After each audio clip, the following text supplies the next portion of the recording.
E aí, família? Como é que estão? Todo mundo? Tudo bem? Tranquilo? Hoje nós vamos na adição da obediência e... deixa eu ver se dá para ler para dois. E temporária separação. Hum, então vamos lá.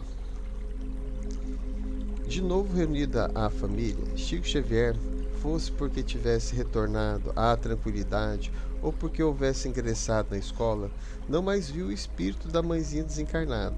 Então ele passou um período sem ver ela. Entretanto, passou a ter sonhos.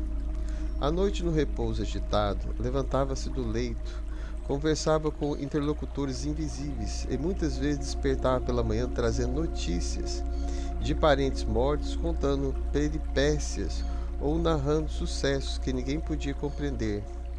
Ou seja, o Chico já novo já estava fazendo projeção astral já, né? Ele dormia, saía do corpo e nisso ele entrava em comunicação com outras pessoas, né? Parentes e amigos desencarnados. João Cândido Xavier, a conselho da segunda esposa, que se interessava maternalmente pela criança, conduziu Chico ao padre Sebastião Scazelli, alguma coisa assim, antigo vigário da cidade de Matozinhos, na vizinhança de Pedro Leopoldo, que depois de ouvir o menino, por algumas vezes em confissão, aconselhou João Cândido a impedir que o rapazelho lesse jornais, livros ou revistas. Chico devia estar impressionado com as más leituras, dizia o sacerdote. Aqueles sonhos não eram outra coisa senão perturbações, porque as almas não voltam do outro mundo.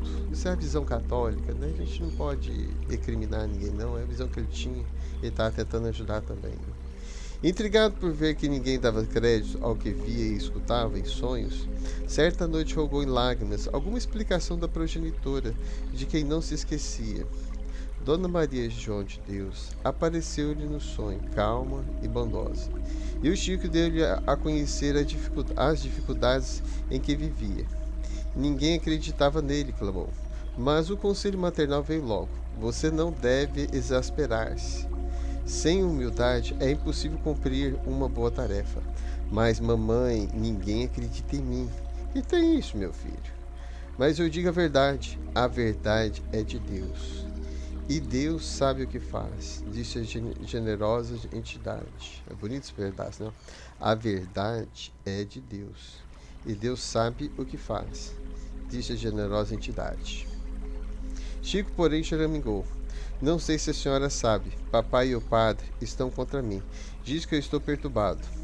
Dona Maria abraçou e disse: Modifique seus pensamentos. Você é ainda uma criança, e uma criança indisciplinada cresce com a desconfiança e com a antipatia dos outros. Não falte ao respeito para com seu pai e para com o padre. Eles são mais velhos e nos desejam todo o bem. Aprenda a calar-se. Quando você lembrar alguma lição ou alguma experiência recebida em sonho, fique em silêncio. Se for permitido por Jesus, então mais tarde virá o tempo em que você poderá falar. Por enquanto, você precisa aprender a obediência para que Deus, um dia, conceda ao seu caminho a confiança dos outros.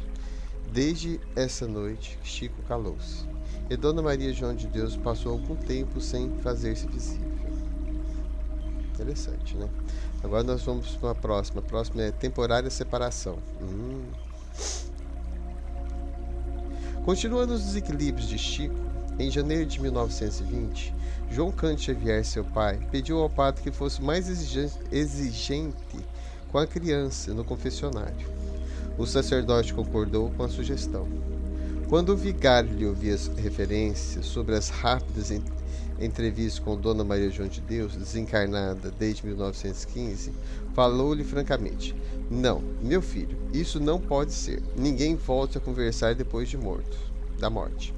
O demônio procura perturbar-lhe o caminho. Mas, padre, foi minha mãe que veio. Foi o demônio. Severamente repreendido pelo vigário, o menino calou-se, chorando muito. O senhor Cândido, católico de Santa Luzia, do Rio das Velhas, deu razão ao padre. Aquele só podia ser o demônio.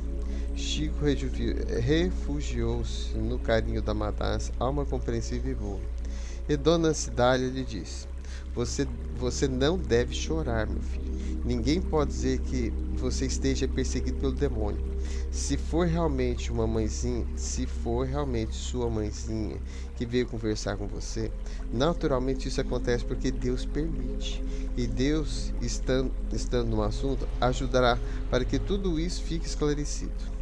À noite, nesse dia, Chico sonhou que reencontrava a progenitora. Dona Maria abraçou e recomendou: repito que você deve obedecer ao seu pai e ao vigário. Não brigue por minha causa. Por algum tempo você não mais me verá. Contudo, se Jesus permitir, mais tarde estaremos juntos. Não perca a paciência e esperemos o tempo. Chico acorda em pranto, enxugou os olhos resignado. E por 7 anos consecutivos não mais teve qualquer contato pessoal com a mãezinha, para somente receber as mensagens psicografadas em 1927 e revê-la de novo, pela evidência mais clara e mais segura, em 1931, quando familiarizado com o serviço mediúnico ao qual se entregara de coração.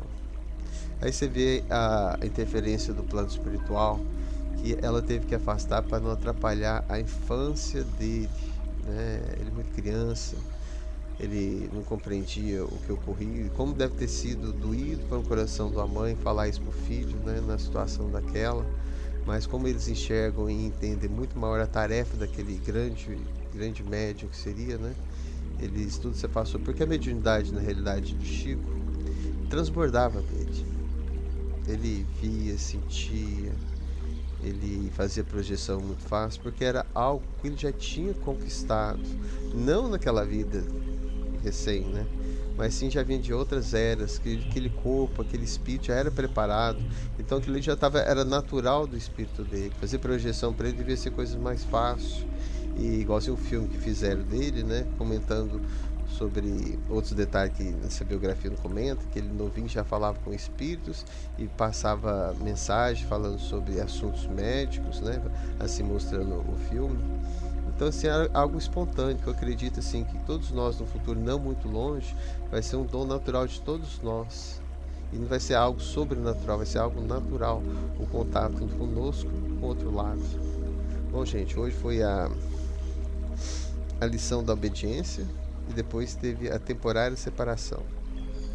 Nossa, e pior que foi 7 anos consecutivos, hein? Como deve ter sido pro Chico, como ele era grudado muito com a mãezinha dele, né? Bom, pessoal, é só isso aí mesmo. Um abraço a todos.